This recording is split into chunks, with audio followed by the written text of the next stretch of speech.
ده انت مش سهل. شغل ده اختصاصي، هم اساسا مسميني نمره واحد. اصل ده بص يا مصطفى، ده الليله كلها ده ممكن يشيل لي 5000 بني ادم. ده اللي انت شايفه ده، اللهم صل على سيدنا النبي. ايه ده؟ ما يشيلش القطر ده، ما يشيلش 5000 بني ادم، مش كده ولا بخرب؟ لا صح. اللهم صل على النبي. 5000 بني ادم اروح في رقبتنا. عايز اقول لك يا حضرة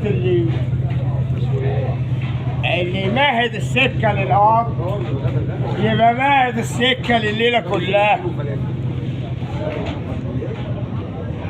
معلش احنا بنتكلم واحده واحده على قدك، انا باخدك على قد عقلك بس بجيبها لك مرصوصه. بس الناس اللي هنا مش فاهمه ليه الكلام ده. انت عايز الناس اللي هنا تفهم الكلام اللي انا بقوله ده؟